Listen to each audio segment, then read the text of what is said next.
Hello guys, good morning.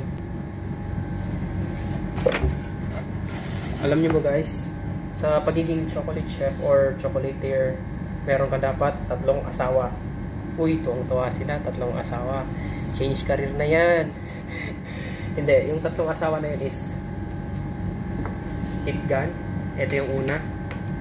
Ito, importante to kasi sa para maging makinis ang mold, kung lalagyan mo na siya ng tsokolate, kailangan mo na siyang i-heat gun. Saka mo siya punasan. Kasi yung paghuhugas lang tapos papatuyuin mo lang is hindi siya sasapat para maging makinis yung tsokolate. Kailangan mo siyang i-heat gun muna kasi may mga tsokolate pa dyan, mga mantika-mantika na kailangan mong punasan. Kailangan mong i-heat gun para medyo matunaw siya, tapos tsaka mo siya punasan ng paisa-isa. Ganun yun. Tapos pwede mo din siyang gamitin sa tsokolate. Halimbawa na tempered mo na yung tsokolate, i-heat gun mo lang para yung tempered niya is maging remain pa rin. Yung temperature niya is remain na temperature pa rin. Hindi siya malamig, hindi siya mainit. Ganun. Tapos pangalawang asawa mo, dapat meron kang infrared thermometer. Ito, napakahalaga nito. Halimbawa, hilitgan mo na siya, tapos gagamitin mo na. Medyo mainit pa yung mold mo. Or galing siya sa fridge, tapos tinaktak mo dahil may mga tsokolate. Malamig siya, di ba? Kailangan mo siyang i-heat gun. Tapos, pag nakita mo ng sakto yung pwede mo siyang lagyan na ng tsokolate. Hindi mo siya kaya pwedeng lagyan na mainit siya or malamig siya. Kasi kapag mainit siya, ang tendency, hindi lalamig agad yung tsokolate. Tapos, hindi titigas agad yung tsokolate. Tapos, yung tsokolate is magpuputi-puti. Hindi siya magiging maganda. Hindi siya makinis.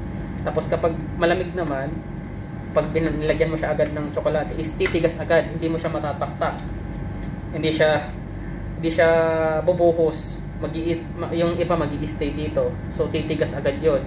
Magiging makapal yung chocolate shell, which is pangit yon.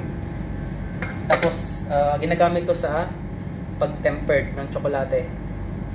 Kapag binubuhos mo dito sa marble slab yung tsokolate, tapos ini-scrape mo para i-tempered, importante ito para makuha mo yung accurate na temperature. Kailangan accurate kasi para maging snappy, crunchy, maganda yung texture, tapos shiny. Ganun yun. Dapat nasa siya, Celsius. Pwede naman para Fahrenheit kung sanay ka sa Fahrenheit, pero ako kasi sanay ako sa Celsius eh. Kaya Celsius ang ginagamit ko. At yung last na last na asawa natin na pangatlo is scraper. Ito, napakahalaga nito sa akin. Pang-scrape siya sa mold.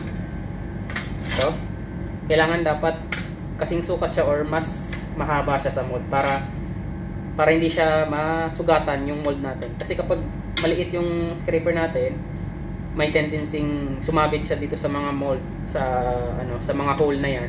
Masusugatan yung tsokolate natin, maapektuhan yung design ng mold. Tapos scrape siya dito, pang tempered siya sa tsokolate. Napaka-importante nito.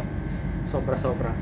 Pero sa realidad, dapat isa lang dapat yung partner mo at asawa mo. Hindi dapat 3, di 4, 5.